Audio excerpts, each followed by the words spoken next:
Hello friends, welcome to the Chitra science hub. हमारी previous video में हमने एरोमेटिक इलेक्ट्रोफिलिक सब्स्टिट्यूशन रिएक्शंस पे कुछ मल्टीपल चॉइस क्वेश्चंस डिस्कस करे थे। तो हम बाकी के बचे हुए मल्टीपल चॉइस क्वेश्चंस आज डिस्कस करेंगे। Question number 1, which of the following aromatic compound undergo Friedel Crafts alkylation with methyl chloride and aluminium chloride? इनमें से कौन सा एरोमेटिक कंपाउंड है जो Friedel Crafts alkylation reaction show करता है मिथाइल क्लोराइड और एल्यूमिनियम क्लोराइड के साथ? तो हमारा क्या करेगा, टाउलिन करेगा। क्यों करेगा? क्योंकि टाउलिन में हमारा क्या है, जो है एक्टिवेटिंग सब्स्टिट्यूएंट लगा हुआ है CH3। बाकी बेंजोइक एसिड और नाइट्रोबेंजीन और बेंजल्डिहाइड में क्या है, हमारा डीएक्टिवेटिंग सब्स्टिट्यूएंट लगे हुए हैं। बेंजोइक एसिड में COH ग्रुप, नाइट्रोबेंजीन में NO2 ग्रुप और बेंजल्डिहाइड में CHO ग्रुप। तीनों हमारे डीएक्टिवेटिंग सब्स्टिट्यूएंट हैं। तो जो डीएक्टिवेटिंग सब्स्टिट्यूएंट है वो बेंजीन रिंग को डीएक्टिवेट कर देते हैं, तो इस वजह से ये Friedel Crafts alkylation reaction show नहीं करेगा। तो इसका सही आंसर है हमारा C।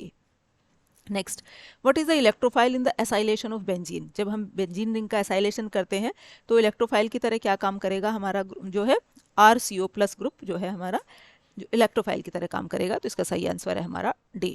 Next, what will be the product in the given reaction? इसमें हमारी क्या प्रोडक्ट बनेगी? ये हमारा फ्रिडल क्राफ्ट रिएक्शन है और OH जो है हमारा एक्टिवेटिंग सब्स्टिट्यूएंट है, प्लस जो है ऑर्थो पैरा डायरेक्टिंग ग्रुप है। तो जो सब्स्टिट्यूएंट जुड़ेंगे वो ऑर्थो पैरा पोजीशन पे जुड़ेंगे।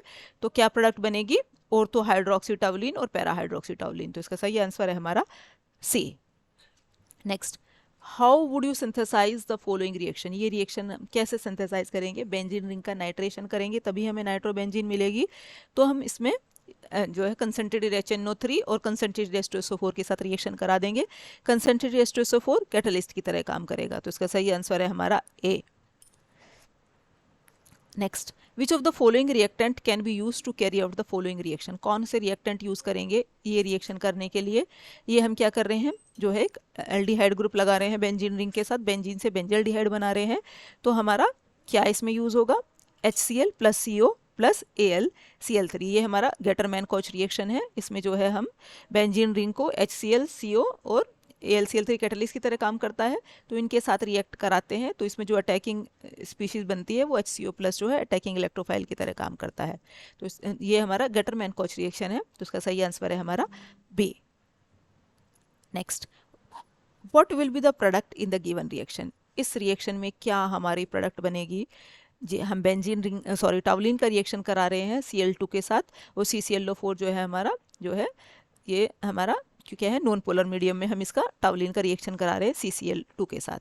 अब इस केस में कोई रिएक्शन नहीं होगा, क्योंकि ये हमारा CCl4 और Cl2 के साथ जो केवल ये एडिशन रिएक्शन शो करेगा, आपका जो एडिशन रिएक्शन करेगा, और बेंजीन जो है वो एडिशन रिएक्शन शो नहीं करती। तो इसलिए इस केस में हमारा कोई रिएक्शन नहीं होगा। तो सही आंसर है हमारा D। Next, which of the following is the most activating in electrophilic aromatic substitution? इनमें से कौन सा हमारा मोस्ट एक्टिवेटिंग सब्स्टिट्यूएंट होगा? NH2 ग्रुप जो है हमारा, जो है जो है मोस्ट एक्टिवेटिंग सब्स्टिट्यूएंट है इनके, इस केस में हमारा जो है इसलिए जो है हमारा इसका सही आंसर जो है वो क्या है? D है। Next, in the electrophilic substitution reaction, the erinium ion formed loses its aromaticity because electrophilic aromatic substitution में जो है एरिनियम आयन जो है वो अपनी एरोमेटिसिटी को क्यों लूज कर देता है? Because sp3 carbon atom is formed, क्योंकि इसमें हमारा sp3 कार्बन एटम बन जाता है, इसलिए। तो इसका सही आंसर है हमारा B। Next, to restore aromatic character sigma complex release, दोबारा से एरोमेटिसिटी रिस्टोर करने के लिए सिग्मा कॉम्प्लेक्स क्या करता है? वो प्रोटॉन को रिलीज कर देता है। तो इसका सही आंसर है हमारा B। Next, which of the following set of substituent और ऑल मेटा डायरेक्टिंग इन इलेक्ट्रोफिलिक सब्स्टिट्यूशन रिएक्शन? इनमें से कौन से सब्स्टिट्यूएंट है जो सबके सब मेटा डायरेक्टर्स हैं? तो CN, SO3H और CHO, ये तीनों जो है हमारे मेटा डायरेक्टिंग है। यदि हम A को देखें तो इसमें जो है हमारा जो NH2CH3 दोनों हमारे जो है ऑर्थो पैरा डायरेक्टर है। Cl जो होता है ये डीएक्टिवेटिंग होने के बाद भी ऑर्थो पैरा डायरेक्टर है, तो ये तीनों हमारे ऑर्थो पैरा डायरेक्टर हैं। इसके अंदर ये ऑर्थो पैरा डायरेक्टर है, ये भी ऑर्थो पैरा डायरेक्टर है। तो ये बाकी इनमें जो ये ऑप्शन हम अब इसकी यदि हम बात करें तो ये ऑर्थो पैरा डायरेक्टर है, OH भी CN मेटा डायरेक्टर है। अब इस केस में B वाले में सारे के सारे ही मेटा डायरेक्टर हैं, तो इसका सही आंसर है हमारा B। Next, among the following compounds what is the decreasing order of reactivity toward electrophilic substitution? इन चारों में हमारा जो है रिएक्टिविटी का डिक्रीजिंग, इलेक्ट्रोफिलिक सब्स्टिट्यूशन रिएक्शंस में रिएक्टिविटी का डिक्रीजिंग ऑर्डर क्या है, मीन्स सबसे ज़्यादा रिएक्टिव कौन है, फिर उसके बाद कौन है। तो इसमें जो है हमारा सबसे ज़्यादा रिएक्टिव जो है रिएक्टिविटी होगी हमारी इस वाले ग्रुप की, एनिसोल की। आपका जो है इसमें OCH3 ग्रुप जो जुड़ा हुआ है हमारा, ये क्या है हमारा एक्टिवेटिंग सब्स्टिट्यूएंट है, तो ये बेंजीन रिंग को एक्टिवेट कर देगा, तो सबसे ज़्यादा इसकी होगी। इसके बाद यदि हम बात करें टाउलिन की, जो कि इसकी जो है OCH3 के कंपैरिजन में CH3 ग्रुप की जो है एक्टिवेटिंग कैपेसिटी कम होती है। तो थर्ड के बाद फिर नंबर आएगा 1 का, फिर आएगा सेकंड का। अब चौथे के अंदर जो CF3 ग्रुप लगा हुआ है ये डीएक्टिवेटिंग सब्स्टिट्यूएंट है, तो इस वजह से ये बेंजीन रिंग को डीएक्टिवेट करेगा। तो ऑर्डर जो होगा थर्ड, फर्स्ट, सेकंड, फोर्थ, तो इसका सही आंसर है A. Next, among the following in which one is not a meta directing group in an electrophilic attack? इनमें से कौन सा जो है वो मेटा डायरेक्टिंग ग्रुप नहीं है इलेक्ट्रोफिलिक रिएक्शंस में? तो जो है हमारा ये CF3 ये मेटा डायरेक्टिंग ग्रुप है, NH3+B, NH2 होता तो ऑर्थो आपका एक्टिवेटिंग होता और ऑर्थो पैरा डायरेक्टिंग होता, लेकिन NH3+ होने की वजह से ये मेटा डायरेक्टिंग हो गया। NO2 भी मेटा डायरेक्टिंग ग्रुप है। अब जो हेलोजेंस होते हैं वो डीएक्टिवेटिंग होने के बाद भी ऑर्थो पैरा डायरेक्टर्स होते हैं, तो इसका सही आंसर है हमारा D. Next, what will be the decreasing order of electrophilic nitration of the following compound? Electrophilic यदि नाइट्रेशन कराने लगे तो डिक्रीजिंग ऑर्डर क्या होगा?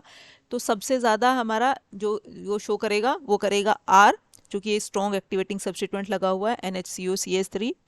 R के बाद हमारा P, चूँकि जो हेलोजेंस होते हैं ये डीएक्टिवेटर होने के बाद भी ऑर्थो पैरा डायरेक्टर होते हैं, और डीएक्टिवेटिंग जो इम्पैक्ट है होता है वो भी कम होता है एज़ कम्पेयर टू SO3 और NO2 ग्रुप के अंदर। तो इसका हमारा C, R है, फिर P है, फिर S है। अब S के अंदर चूंकि C2H5 ग्रुप तो लगा हुआ है, ये हमारा एक्टिवेटिंग है, लेकिन चूंकि NO2 ग्रुप भी साथ जुड़ा हुआ है और ये स्ट्रॉन्ग डीएक्टिवेटर होता है, इसलिए फिर है S। अब Q के अंदर केवल जो है डीएक्टिवेटिंग सब्स्टिट्यूएंट ही लगा हुआ है और ये भी स्ट्रॉन्ग वाला है, तो इसलिए सबसे कम इसका होगा, तो इसका सही आंसर है C, RPSQ। Next, nitro group is Meta directing in electrophilic aromatic substitution reactions.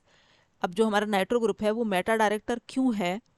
चूँकि ये है हमारा जो ऑर्थो पैरा पोजिशन पे, चूँकि इसका जो है इलेक्ट्रॉन जो है अट्रैक्टिंग विड्रॉइंग टेंडेंसी होती है, इलेक्ट्रॉन को विड्रॉ करता है, तो ये इम्पैक्ट सबसे ज़्यादा ऑर्थो पैरा पोजिशन पे दिखाई देता है। तो ऑर्थो और पैरा पोजिशन पे ये इलेक्ट्रॉन की डेंसिटी कम कर देता है। अब जहाँ इलेक्ट्रॉन ऑलरेडी कम है वहाँ इलेक्ट्रॉन डेफिशिएंट इलेक्ट्रोफाइल कैसे अटैक कर सकता है? तो अब जो इलेक्ट्रॉन की जो अभी भी जो कंसंट्रेशन ज़्यादा है वो कहाँ है? मेटा पोजीशन पे है। तो इस वजह से जो नाइट्रो ग्रुप और जो दूसरे मेटा डायरेक्टिंग सब्स्टिट्यूएंट होते हैं वो इसलिए मेटा डायरेक्टर होते हैं, इसलिए मेटा पोजीशन पे अटैक करते हैं, क्योंकि मेटा पोजीशन पे अभी भी इलेक्ट्रॉन्स की जो है संख्या हमारी ज़्यादा है as compare to ortho and para position. Next, what reagent will be used in the preparation of benzaldehyde via Getterman-Koch reaction? जब हम बेंजल्डिहाइड बनाते हैं बेंजीन से गेटरमैन कोच रिएक्शंस की हेल्प से, तो कौन सा रिएजेंट हम यूज़ करते हैं? तो कार्बन मोनोऑक्साइड और HCl हम यूज़ करते हैं, तो इसका सही आंसर है हमारा B. Next, the aromatic electrophilic reaction proceeds through, जब हमारा इलेक्ट्रोफिलिक सब्स्टिट्यूशन रिएक्शंस किसके थ्रू प्रोसीड अप होते हैं? जो इंटरमीडिएट बनता है वो क्या बनता है? वो सिग्मा कॉम्प्लेक्स बनता है, तो इसका सही आंसर है हमारा A. Next, electrophilic aromatic substitution reactions usually need a catalyst such as electrophilic aromatic substitution reactions में जो हम catalyst यूज़ करते हैं, जैसे हम AlCl3 FeBr3 जो भी यूज़ कर रहे हैं वो कैसा यूज़ कर रहे हैं? वो हमारा लुईस एसिड यूज़ कर रहे हैं, तो इसका सही आंसर है हमारा C। Next, electrophilic aromatic substitution involves a cationic intermediate in which positive charge is delocalized by resonance to which position? जब हमारा electrophilic aromatic substitution reactions जो है इनमें एक कैटाइनिक इंटरमीडिएट बनता है जिसके पास हमारा पॉजिटिव चार्ज होता है, वो किस किस पोजीशन पर डीलोकलाइज्ड होता है? ऑर्थो और पैरा पोजीशन पर डीलोकलाइज्ड होता है, तो इसका सही आंसर है हमारा D. Next, which of the following substituent is a deactivating ortho para director? कौन से सब्स्टिट्यूएंट है इनमें से जो डीएक्टिवेटर होने के बाद भी ऑर्थो पैरा डायरेक्टर होते हैं? तो हेलोजेंस होते हैं वो सब्स्टिट्यूएंट, तो इसका सही आंसर है सी, Cl। Next, the coupling reaction is a type of, जो कपलिंग रिएक्शन है वो भी हमारा एक तरह का इलेक्ट्रोफिलिक सब्स्टिट्यूशन रिएक्शन है, तो इसका सही आंसर है हमारा बी। तो ये थे हमारे जो है एरोमेटिक इलेक्ट्रोफिलिक सब्स्टिट्यूशन रिएक्शंस पे कुछ MCQ क्वेश्चंस। Thank you.